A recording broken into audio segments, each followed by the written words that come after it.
Rajesh exports limited 15 lakh crore का scam. ये आपने बहुत जगह न्यूज़ में सुना होगा, लिंक्डइन पे, सोशल मीडिया पे सब दूर चल रहा है कि इतना बड़ा स्कैम इस कंपनी ने किया हुआ है। पर as a chartered accountant, as a professional हम बात करेंगे। सेबी ने जो इसका इंटरिम ऑर्डर दिया हुआ है 109 पेज का, उसमें सिर्फ फैक्ट्स पे बात होगी, डीप एनालिसिस होगा और क्या वाकई में एक स्कैम है, क्योंकि अभी फाइनल ऑर्डर तो आया नहीं है। तो इंटरिम ऑर्डर में क्या क्या चीज़ें बताई गई है, तो ये हम इसको बहुत ही डीप स्टडी करेंगे। तो आइए वीडियो को स्टार्ट करते हैं। दोस्तों, जो राजेश एक्सपोर्ट्स लिमिटेड है ना, ये एक पब्लिक लिमिटेड कंपनी है जो कि शेयर मार्केट में लिस्टेड है। अब इनका कोर बिजनेस क्या है? कोर बिजनेस है इनका गोल्ड मैन्युफैक्चर करना, एक्सपोर्ट करना, रिफाइनरिंग करना। इसके अलावा इनकी एक रिटेल प्रेजेंस भी है, मतलब कि शुभ ज्वेलर्स नाम से इनकी एक जो ब्रांड है, जिनके की रिटेल शोरूम है जो कि इंडिया में है। और इनका वैल्यूएशन, ये जो हंगामा हुआ है, ये जो फ्रॉड जो बोल रहे हैं, स्कैम बोल रहे हैं लोग, ये जो सामने आया, उसके पहले इनका जो मार्केट कैप था वो था 3,210 करोड़ रुपए का। अब देखो इसकी शुरुआत कैसे होती है। शुरुआत होती है कि एक शेयर होल्डर ने कंप्लेन करी थी कि भैया इनके जो फाइनेंशियल स्टेटमेंट्स है उसमें है ना, जो ट्रेड रिसीवेबल है, ट्रेड रिसीवेबल मतलब डेटर्स, वो 2 साल से ज़्यादा लॉन्ग स्टैंडिंग खड़े हुए हैं। तो ये 11 मार्च 2024 को इन शेयर होल्डर ने इनकी कंप्लेन करी थी कि इनके फाइनेंशियल्स थोड़े मतलब कि मिसकम्प्लायंस शो कर रहे हैं। तो सेबी ने एक्शन लिया। उसके बाद में सेबी ने एक काम किया, बोले यार एक काम करते हैं, एक इन्वेस्टिगेटिंग अथॉरिटी आई है, उनको अपॉइंट कर दिया 23 अक्टूबर 2024 को। अब जब आईए उसका इन्वेस्टिगेशन कर रहा था तो इनको समझ में आया कि ये फ्रॉड हो सकता है या फिर फ्रॉड है और ये बहुत बड़े लेवल पे है। तो इन्होंने एक फॉरेंसिक ऑडिटर, एक बीडीओ इंडिया प्राइवेट लिमिटेड एक कंपनी है, उनको यहाँ पे एक फॉरेंसिक ऑडिटर अपॉइंट करवाया सेबी ने, जो कि 3 दिसंबर 2024 को था। अब जब आईए एंड जो फॉरेंसिक ऑडिटर्स है, जब ये ऑडिट करने के लिए वहां पे गए तो इन्होंने ईआरपी डिनायल कर दिया। ईआरपी मतलब जो इनका जो सॉफ्टवेयर है जो यूज कर रहे थे, इन्होंने बोल दिया कि हम ईआरपी या बुक्स ऑफ अकाउंट्स का डेटा आपको नहीं देंगे। इसके अलावा जर्नल डंपिंग का मतलब ये होता है कि जो अंडरलाइंग अकाउंटिंग एंट्रीज है उनके एक्सप्लेनेशन या उनकी डिटेल्स देने से इन्होंने मना कर दिया। और फॉरेंसिक ऑडिटर्स है जो कि बहुत ही वाइटल इन्फॉर्मेशन थी, उनको ये हाइड करना चालू कर देते हैं। अच्छा, जब इनसे ऑडिटर्स ने पूछा, जो फॉरेंसिक ऑडिटर है आईए जो है, उन्होंने पूछा कि भाई साहब ऐसा क्यों कर रहे हो, तो ये बोलते कि स्विस डेटा प्रोटेक्शन डिफेंस का इन्होंने एक हवाला लिया कि हमारे इसमें federal act on data protection FADP, उसके हिसाब से, क्योंकि इनकी कुछ सब्सिडरी से जो कि स्विट्जरलैंड में रजिस्टर्ड है। अभी हम आगे बात करेंगे। और ये पूरा का पूरा जो स्कैम जो बोल रहे हैं वो वहीं से ही पूरा इनिशिएट हुआ है। तो ये इनका ये बोलना पड़ रहा है कि हम उनका डेटा आपको नहीं दे सकते हैं। तो सेबी ये बोलता है कि भैया जो एफएडीपी है, जो वो बात कर रही है कि जो नेचुरल पर्सन्स है उनको आप डेटा मत दो, चलेगा, पर हमको तो आपको डेटा देना ही पड़ेगा। तो ये इन्होंने इनके ऑर्डर में इस तरीके से लिखा हुआ था। इसके अलावा जब ये ऑडिट करने के लिए गए तो इन्होंने कुछ ट्रांजैक्शन के सैंपल लिए, जैसे कि इन्होंने 7,021 करोड़ जो इनकी जो रिपोर्ट थी इंटरिम ऑर्डर उसमें लिखा हुआ, तो उसमें से 2.03% सैंपल ही वेरीफाइड कर पाए। ये सैंपलिंग है 7,021 करोड़ की। और सेल्स के इन्होंने सैंपल लिए 12,217 करोड़ के, तो उसमें से 35.07% ही ये लोग वेरीफाई कर पाए। मतलब कि बाकी का इन्होंने या तो डॉक्यूमेंट नहीं दिया या फिर वो वेरिफिकेशन के लिए इनको प्रोवाइड ही नहीं करेगा। अब बात आती है वो 15 लाख करोड़ वाला जो फिगर है, जो पूरे सोशल मीडिया पे, जो न्यूज चैनल्स पे चल रहा है, वो कहाँ से आता है? तो देखो, वो 1 साल का फिगर नहीं है, वो है पूरे 5 साल का फिगर। मतलब 2020-21, 21-22, 22-23, 23-24 और 24-25। अब इसको बहुत ध्यान से देखना। क्या होता है ना कि जो इनका स्टैंड अलोन रेवेन्यू है, मतलब जो आरईएल, जो राजेश एक्सपोर्ट्स लिमिटेड है, उनका जो रेवेन्यू है वो इतना था 20-21 में 2,000 करोड़, फिर 6,000 करोड़, 5,000 करोड़, 5,400 करोड़ और 7,000 करोड़। ठीक है, पर इनका कॉन्सोलिडेटेड रेवेन्यू कहां से आता है कि जो इनकी सब्सिडरीज होती है, मतलब एक ये होल्डिंग कंपनी है, मेन कंपनी, इसके नीचे बहुत सारी सब्सिडरीज कंपनी रहती है। तो जब कॉन्सोलिडेटेड स्टेटमेंट्स बनाते हैं हम, तो उन सब्सिडरीज के रेवेन्यू को भी आपको वहां पे इंक्लूड करना पड़ता है। तो जब उन सब्सिडरीज के रेवेन्यू को इन्होंने इंक्लूड करा तो 20-21 में 2,58,000 करोड़ का रेवेन्यू बना। उसके बाद में 21-22 में 2,43,000 करोड़ का रेवेन्यू बना। उसके बाद 22-23 में 339 लाख करोड़ का, 23-24 में 2,80,000 करोड़ का और 24-25 में 4,23,000 करोड़ का रेवेन्यू बन रहा है इनका। मतलब अगर आप डेटा को बहुत डीपली एनालिसिस करके देखो तो इनका मोर देन 97-98% रेवेन्यू कहाँ से आ रहा है? सब्सिडरीज से आ रहा है। मतलब इनका खुद का रेवेन्यू क्या है? वो तो 2% ही है टोटल सेल का। मतलब कि 98 से 97% रेवेन्यू पूरा सब्सिडरी से आ रहा है। अब सेबी ने यहाँ पे बताया कि सेक्शन 136(1) ऑफ कंपनीज एक्ट 2013, उसके हिसाब से क्या होता है, और जो एलओडीआर, जो लोडर रेगुलेशंस है, उनके हिसाब से इनको जो सेपरेट ऑडिटेड फाइनेंशियल स्टेटमेंट्स हर सब्सिडरी के वेबसाइट पे पब्लिश करने थे, जो इन्होंने नहीं करे हैं। मतलब कि इनकी जितनी सब्सिडरी से ये जो रेवेन्यू आ रहा है, इनको वेबसाइट के ऊपर इनके सबके ऑडिटेड फाइनेंशियल स्टेटमेंट्स बताने की मैंडेटरी रिक्वायरमेंट होती है, पर इन्होंने वहां पे वायलेशन किया है। उसके अलावा आरईएल जो राजेश एक्सपोर्ट्स लिमिटेड है, उसने क्या करा है कि fail to provide upload financial statement, मतलब कि उन्होंने फाइनेंशियल स्टेटमेंट देने से मना कर दिया और अपलोड भी नहीं किए ऑफ की एंटिटीज, जिसमें भी ग्लोबल गोल्ड रिफाइनरीज एजी है, जीजीआर, वेलाकॉम्बी ऐसे है, आरईएल सिंगापुर है और एसीसी एनर्जी। अब जो मैंने एक वर्ड बोला है आपको, ग्लोबल गोल्ड रिफाइनरीज एजी जीजीआर, ये बहुत इंपॉर्टेंट है। और ये जितने ये इतने बड़े बड़े इन्फ्लेटेड फिगर्स आ रहे हैं, ये सब इसी के थ्रू आएंगे, तो ये आगे वीडियो में डिस्कस करेंगे, तो आगे वीडियो में बने रहना। तो अब यहाँ पे बात होती है, जो ये रेवेन्यू इनका इतना इन्फ्लेटेड फिगर है, वो कहाँ से आ रहे हैं इनके पास में? जीजीआर, ग्लोबल गोल्ड रिफाइनरीज एजी, जीजीआर से और वेलाकॉम्बी से। अब सबसे पहले समझते हैं कि ग्लोबल गोल्ड रिफाइनरीज एजी, जीजीआर है क्या एक्चुअल में। तो देखो, ये है एक सिंगापुर बेस्ड कंपनी है। अब आरईएल जो है, राजेश एक्सपोर्ट्स लिमिटेड, वो 5% स्टेक होल्ड करते हैं जीजीआर में। ठीक है, 5% होल्ड कर लिया तो क्या प्रॉब्लम है? मतलब कंपनी में 5% स्टेक ही होल्ड करा है ना, ऐसा तो है नहीं कि 100% होल्डिंग है। पर वाइल रिमेनिंग 95% जो होल्डिंग है, ये काई में इनकी आरईएल सिंगापुर पीटी लिमिटेड, मतलब ये भी सिंगापुर बेस्ड कंपनी है। मतलब आरईएल पूरी 100% होल्डिंग काई में होल्ड कर रहा है, आरईएल सिंगापुर पीटी लिमिटेड में। और जो आरई सिंगापुर पीटी लिमिटेड, बाकी की जो 95% होल्डिंग है, वो जीजीआर में होल्ड करके रख रहा है। मतलब कि सीधी सी बात है कि आरईएल ने 5% डायरेक्ट होल्ड करके रखा है जीजीआर के अंदर, और आरईएल ने 100% होल्ड करके रखा है आरईएल जो अपनी सिंगापुर पीटी लिमिटेड में, और आरई सिंगापुर पीटी लिमिटेड ने बाकी के 95% होल्ड करके रखा हुआ है। तो अगर इनडायरेक्टली समझ के चलो तो इनकी पूरी की पूरी 100% होल्डिंग क्या हो गई? इसी के अंदर हो गई, ग्लोबल गोल्ड रिफाइनरीज एजी जीजीआर के अंदर होगी, जो कि सिंगापुर बेस्ड कंपनी हो गई है। अब मैंने जो बताया था कि इनकी 2 सब्सिडरीज कंपनी है, एक वेलाकॉम्बी ऐसे है जिसमें कि लिखा हुआ ऑडिटेड यूनिट, और दूसरी है जीजीआर एजी जो किसमें कि लिखा हुआ अनऑडिटेड यूनिट। अब देखो यहाँ पे ये पूरा का पूरा चालू होता है। अब वेलाकॉम्बी ऐसे जो है वो ऑडिटेड यूनिट है, इसका ऑडिट कौन करता है? केपीएमजी करता है। अब वेलाकॉम्बी से जो इनका स्टैंड अलोन जो रेवेन्यू है, वो आ रहा है 542.68 करोड़ रुपीस। मतलब वेलाकॉम्बी से जो रेवेन्यू इनको, जो कंसोलिडेटेड फिगर, वो जो 2-2 लाख करोड़ के जो फिगर हमने पढ़े थे ना ऊपर, उसमें से सिर्फ 552 करोड़ का जो फिगर है, वो किससे आ रहा है? वेलाकॉम्बी ऐसे से आ रहा है, जो कि ऑडिटेड है, जिसका कि ऑडिट भी हो रहा है।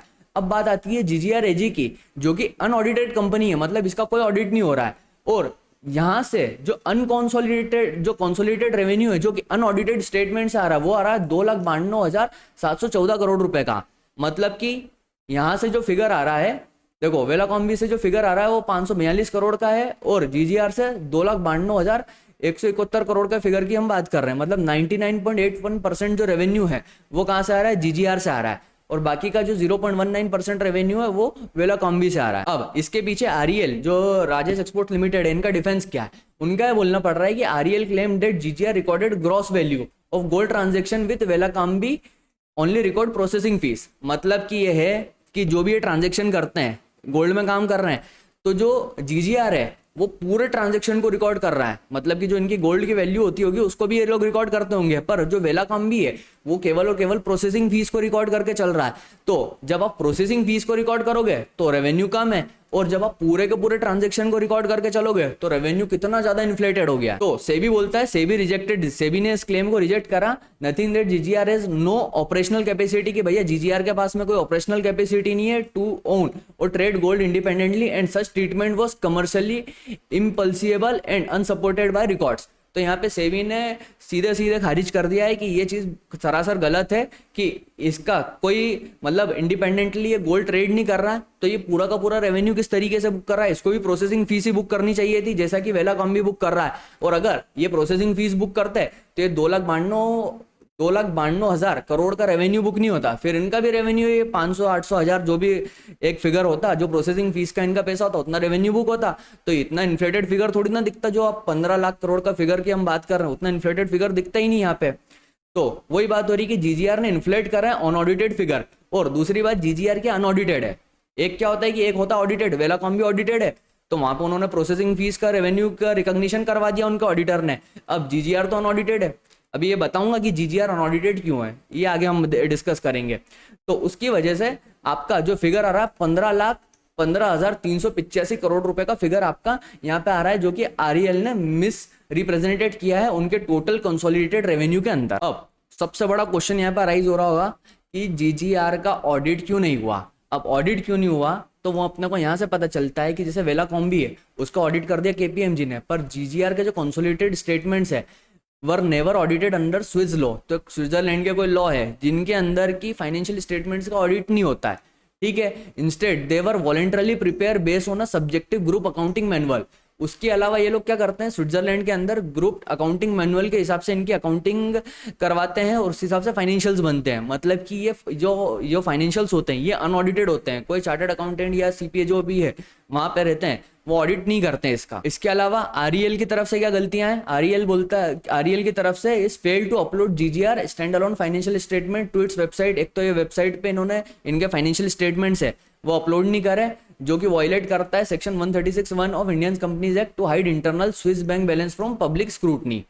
तो एक यहाँ पे ये आरईएल की तरफ से गलती है। इसके अलावा जो एक एफएडीपी की जो इन्होंने बात करी थी कि REL refuse to provide general party wise ledger या claiming Swiss FADP restricted them, क्योंकि वो वहां पे जो कॉन्फिडेंशियलिटी ऑफ डॉक्यूमेंट्स है उसकी वजह से ये लोग बोल रहे थे कि यार वो हम नहीं बता सकते यहाँ पे, पर सेबी ने प्योरली रिजेक्ट करा और फिर इनसे डिटेल्स निकलवाई है। तो आपको अभी तक ये तो समझ में आ गया होगा कि जितने इन्फ्लेटेड फिगर्स है वो कहाँ से आ रहे हैं। इसके अलावा भी बहुत सारी इरेगुलरिटीज इन्होंने करी है जो कि अभी हम आगे वीडियो में देखेंगे, पर उसके पहले मेरी वीडियो को लाइक करो और चैनल को सब्सक्राइब करो। अब आगे बढ़ते हैं। अब एक फिगर यहाँ पे और आता है 1035 करोड़ का, ठीक है। ये किससे रिलेटेड है, ये है कि आरईएल ने एक अदर नॉन करंट इन्वेस्टमेंट में 1035 करोड़ रुपए बताए इन्होंने as investment in gold mine in Africa made through subsidiaries. मतलब इन्होंने सब्सिडरीज के थ्रू कुछ इन्वेस्टमेंट करे हुए हैं 1035 करोड़ रुपए के जो गोल्ड माइन से रिलेटेड वो बताए हुए हैं। अब इसमें मिसिंग रिकॉर्ड्स में बता रहे हैं कि जब इसकी इन्वेस्टिगेशन हुई तो जो जीजीआर की जो बुक्स है उसमें रिवील हुआ कि कोई भी identifiable investment in gold mines में नहीं हुआ है। और जो जीजीआर की टोटल नॉन करंट असेट्स है एक्सक्लूडिंग गुडविल जो कि है 444 करोड़ फॉर दिसंबर 2023। मतलब यहाँ पे इन्वेस्टमेंट बता रहे हैं 1035 करोड़ का और इनके जो बुक्स है उनमें ये 444 करोड़ रुपए ही ये लोग दिखा रहे हैं। तो ये क्लियरली एक मिसमैच है। इसके अलावा भी जीजीआर की बुक्स में बहुत सारे मिसमैच है कि जैसे कि यहाँ पे बता रहे हैं कि आरईएल ने रिकॉर्ड करके रखा total investment value 7,745 crore into GGR Switzerland. मतलब जीजीआर के इसमें इन्वेस्टमेंट बता करके रखा है इन्होंने 7,745.42 करोड़ का। अब जीजीआर ने उनकी फाइनेंशियल बुक्स में अगर उनकी असेट्स देखें तो वो 10.14 करोड़ ही इन्होंने बता करके रखी है। जो यहाँ पे सेबी का जो ऑर्डर है 109 पेज का उसमें इन्होंने इस तरीके से डिटेल दी हुई है। अब लेजर बैलेंसेस की बात करें तो लेजर बैलेंसेस में बताया गया है कि जो जीजीआर है उन्होंने रिकॉर्ड करे हुए ट्रेड पेबल्स मतलब क्रेडिटर जो कि परचेज से रिलेटेड जिनसे माल खरीदते हैं और उनको पेमेंट नहीं करते हैं वो ट्रेड पेबल्स हो गए। वो 10,953 करोड़ के जो ट्रेड पेबल्स है वो जीजीआर ने रिकॉर्ड करे हुए as a trade payable in financial year 24-25। But REL provide no detail regarding this identities of this creditor. पर आरईएल ये नहीं बता पा रहा है कि इतने अमाउंट के जो क्रेडिटर्स जो कि बुक्स में खड़े हैं वो क्रेडिटर एक्चुअल में है कौन। इसके अलावा ट्रेड रिसीवेबल्स में भी जीजीआर ने रिपोर्ट करे हुए ट्रेड रिसीवेबल 8,803 करोड़ रुपए के, ठीक है, फाइनेंशियल ईयर 23-24 में, जो कि अगले साल एकदम से ड्रॉप होकर के 2,288 करोड़ के हो जाते हैं। But REL fail to provide the required party wise breakup और supporting evidence for this balances. पर आरईएल क्या कर रहा है कि इनके पार्टी वाइज ब्रेकअप या सपोर्टिंग एविडेंसेस अभी नहीं बता पा रहा है। जो ये 8,803 करोड़ के जो ट्रेड रिसीवेबल है इनके सब। तो इतने सारे मिसमैच थे जीजीआर की बुक्स में और अपने जो आरईएल की बुक्स में। इसमें ट्रेड पेबल्स भी आ गए, ट्रेड रिसीवेबल्स भी आ गए, आपके जो सेल्स का फिगर इन्फ्लेट किया हुआ था वो भी आ गया, उसका रीजन भी आ गया, और जो गोल्ड माइन से रिलेटेड जो इन्वेस्टमेंट्स थे वो नहीं बताए हुए हैं, और इसके अलावा जो नॉन करंट इन्वेस्टमेंट की वैल्यू है वो भी मैच नहीं हो रही है। तो ये यहाँ पे जीजीआर का तो अपना चैप्टर अभी यहाँ पे होता है क्लोज। अब इसके अलावा एक और चैप्टर चालू होता है एफ्लुएंस का। एफ्लुएंस कौन है कि देखो Rajesh exports limited and affluence share and stock private limited. अभी इन्होंने जो इनका 109 पेज का जो इंटरिम ऑर्डर है एफ्लुएंस के बारे में भी इन्होंने बताया हुआ है कि जहाँ पे भी काफी सारे मिसकम्प्लायंसेस हुए हैं। मतलब कि सेबी बोलती है the central element in a scheme to inflate REL financial statement through non genuine transaction. मतलब कि जो एफ्लुएंस है उसने इसके फाइनेंशियल स्टेटमेंट्स को करा है, जो इनके स्टैंड अलोन फाइनेंशियल स्टेटमेंट्स है ना आरईएल के, उनको यहाँ पे नॉन जेन्युइन ट्रांजैक्शन के थ्रू इन्फ्लेट करा हुआ है, ये सेबी का बोलना पड़ रहा है। और सेबी बोलती है कि REL books portrait affluence as its primary trading partner, कि यार ये प्राइमरी ट्रेडिंग पार्टनर है इनके, पर एफिलेंस बोलता है कि मैं इसको नहीं जानता हूँ, आरईएल को नहीं जानता हूँ और मेरा कोई इससे लेना देना नहीं है। मतलब देखो, Affluence itself denied any professional relationship with the company. तो एफिलेंस ने यहाँ पे इसको सीधा सीधा खारिज कर दिया, पर लेना देना तो है। अभी तक इतने 1000 करोड़ का ट्रांजेक्शन हुआ तो क्या लेना देना नहीं होगा। एफिलेंस के साथ में क्या हुआ है, आरईएल का standalone, total standalone sales की बात कर रहे हैं। मतलब कि अभी हम जो बात करेंगे ना वो इस सेल की करेंगे। ये जो स्टैंड अलोन रेवेन्यू है ना, अब हम इसकी बात करेंगे जो एफिलेंस के साथ में हुई। ये ऊपर का चैप्टर तो निपट गया, ये जीजीएल का, ये जीजीआर का था। अब एफिलेंस के साथ में जो ये फिगर्स आ रहे हैं 2000 करोड़, 6000 करोड़, 5000 करोड़, 5400 करोड़, 7000 करोड़। अब एफिलेंस ने यहाँ पे क्या किया हुआ है ये देखते हैं। तो बिटवीन फाइनेंशियल ईयर 2021-22 से लेकर के तो 23-24 तक आरईएल ने सेल्स एंड परचेज रिकॉर्ड करी है एफिलेंस के साथ में, जो कि है 11480 करोड़ प्लस की। मतलब ये है कि 11480 करोड़ की एफिलेंस से परचेस करी है और सेम 11480 करोड़ की एफिलेंस को सेल कर दी है। मतलब कि जीरो वैल्यू एडिशन। मतलब यहाँ 3 साल की बात हो रही है, 3 साल में 11480 करोड़ की बात हो रही है। और जो एक्चुअल डिफरेंस आ रहा है, मतलब वो कितना आ रहा है 1.82 करोड़ का। मतलब अगर मार्जिन की बात करें तो 3 साल में 1.82 करोड़ का मार्जिन आ रहा है इतने बड़े फाइनेंशियल के अंदर। मतलब कि सीधी सी बात है, आप परचेज बता रहे हो और सेल बता रहे हो, सेल्स इन्फ्लेट कर रहे हो। और तीसरी बात आती है इनकंसिस्टेंसीज विद एफिलेंस फाइनेंशियल। अब एफिलेंस के फाइनेंशियल में क्या इनकंसिस्टेंसी हो गई है, एफिलेंस ये बोलता है कि उसकी बुक्स में जो टोटल रेवेन्यू है, रेवेन्यू फ्रॉम ऑपरेशन है, वो बुक कर रहा है 113 करोड़ रुपए का फॉर अ सेम पीरियड। अब figure entirely inconsistent with REL claim of 11400 crore in transaction. मतलब हम अपनी बुक्स में जो फिगर बुक कर रहे हैं, परचेस का फिगर, वो हम बुक कर रहे हैं 11400 करोड़ रुपए के करीब का।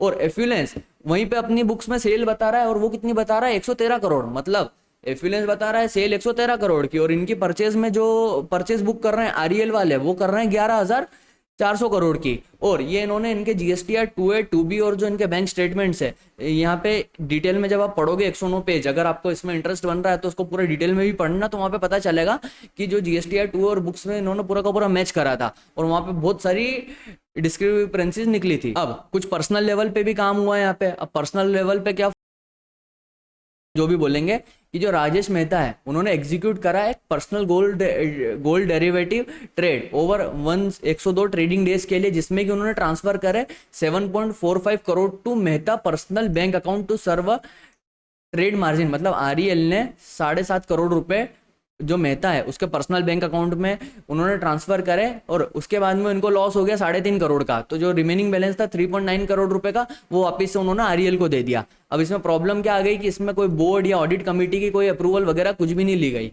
मतलब सीधी सी बात है कि लाला जी ने घर के गुल्लक है उसमें पैसा निकाल दिया, उसमें पैसा डाल दिया, और कोई ट्रेड करना है, फॉरेक्स में ट्रेड करना, वो सब काम किया है यहाँ पे। अब यहाँ पे हम बात करते हैं लास्ट में कंप्लायंस एंड अकाउंटिंग फेलियर्स की। तो इंडेस 110 का यहाँ पे जो फेलियर हुआ है, वहाँ पे जो इंट्रा ग्रुप असेट्स, लाइबिलिटीज और इन्वेस्टमेंट है, उसको एलिमिनेट करने में फेल हुए हैं यहाँ पे, जिसमें कि इन्होंने 2501.12 करोड़ का इंटरनल इन्वेस्टमेंट एलिमिनेट नहीं करा है। इसके अलावा जो फॉरेक्स फ्लक्चुएशन है जो इंडेस 21 कवर करता है, उसके अंदर 866.60 करोड़ का फिगर इन्होंने सेबी ने ऑर्डर में रिपोर्ट किया हुआ है, जो कि improper inclusion of foreign exchange fluctuations है। इसके अलावा जो रेवेन्यू रिकॉग्निशन होता है इंडेस 115 के अंदर, वहां पे इम्प्रॉपर क्लासिफिकेशन करा है इंटरेस्ट इनकम का एज अ ऑपरेशनल रेवेन्यू। मतलब इन्होंने रेवेन्यू फ्रॉम ऑपरेशन में भी जो इंटरेस्ट मिलता है उसको बता दिया, जो कि होता है 204 करोड़ रुपए का एफडी में। अब मेरे वर्डिक्ट पे आते हैं। मतलब कि ये जो हमने पूरा का पूरा वीडियो में समझा है, इसमें इनका सोल मोटिव क्या था? इनका सोल मोटिव यही था कि रेवेन्यू को किसी भी तरीके से हमको इन्फ्लेट करना है, वो फिगर्स बताने हैं। अब ये लोग क्या करते हैं कि इनका रेवेन्यू तो ये बहुत ज्यादा बताते हैं, पर आखिरी में जाकर के जब आप प्रॉफिट देखोगे तो प्रॉफिट तो जो एक्चुअली रिपोर्टेड है वही बताएंगे, क्योंकि ये रेवेन्यू ज्यादा बता रहे हैं पर उतनी परचेज भी तो बताते हैं वहीं से, तो जो प्रॉफिट है वो तो निकल के उतना ही आता है। अब रेवेन्यू ज्यादा बताना और प्रॉफिट कम बताना, उससे फर्क क्या पड़ता है? उससे का फर्क पड़ता है कंपनी के वैल्यूएशन पे, क्योंकि कंपनी लिस्टेड कंपनी है, ठीक है, स्टॉक एक्सचेंज पे लिस्टेड है। और जब कोई कंपनी लिस्टेड होती है और कोई भी इंसान जो भी एक निवेशक होता है, जब किसी भी कंपनी को देखता है तो उसके रेवेन्यू फिगर्स को देखता है सबसे पहले। मतलब कंपनियां तो आईपीओ लेकर के चली जाती है जो कि लॉस मेकिंग होती है, जो कि रेवेन्यू के फिगर्स बता करके बड़ा बड़ा आईपीओ लेकर के चली जाती है। तो इनका भी मकसद यही था, एक तरीके से एम यही था कि हम रेवेन्यू को किसी भी तरीके से बहुत ज्यादा इन्फ्लेटेड बताते हैं और इन्वेस्टमेंट्स उठाते हैं, तो एक बहुत अच्छा इन्वेस्टमेंट इन्होंने उठाया होगा, जो कि आप भी न्यूज़ में पढ़ रहे हो, LIC का। मेरे को तो LIC वालों से एक बात करनी है कि तुमने 10% की होल्डिंग कर ली REL के अंदर, ये बुक्स वगैरह वेरीफाई नहीं करी थी क्या? मतलब कि अगर कोई भी इंसान जिसको फाइनेंशियल गणित ज्ञान भी नहीं होता है, वो भी अगर इनके फाइनेंशियल फिगर को देखेगा कि REL का रेवेन्यू कितना है, सब्सिडरीज से उनका रेवेन्यू कितना आ रहा है, वो जो सब्सिडरीज है वो ऑडिटेड होती है नहीं होती है, मतलब कि जब ये लोग इतना ज़्यादा निवेश करते हैं, मतलब अभी अगर आप देखोगे ना तो 1500 करोड़ तो वाइप आउट हो चुके हैं जो LIC के। मतलब LIC ने जितने, ये कुछ 2023 लेट में इन्होंने कुछ यहाँ पे निवेश किया था, 10% होल्डिंग रखी थी इन्होंने। और अभी अगर आप जो इनका शेयर प्राइस देख रहे हो, शायद अभी जो मैं वीडियो रिकॉर्ड कर रहा हूँ 98-99 चल रही है, तो 1500 करोड़ का तो घाटा LIC को ऑलरेडी हो गया है। बट ठीक है, वो LIC वाले हैं, जिंदगी के साथ भी जिंदगी के बाद भी, तो ये जो 1500 करोड़ वाइप आउट हुए हैं वो जिंदगी के बाद भी याद रहेंगे LIC को। बाकी मेरी वीडियो को आप लाइक करो, चैनल को सब्सक्राइब करो, इस वीडियो को जितना हो सके उतना शेयर करो, और नीचे कमेंट्स लिखिए आपका क्या व्यू है, ये फ्रॉड है, स्कैम है, किस तरह से चीज़ें होनी चाहिए। अपना जो भी व्यू आप नीचे कमेंट सेक्शन में लिखिए। बाकी आपका बहुत बहुत धन्यवाद।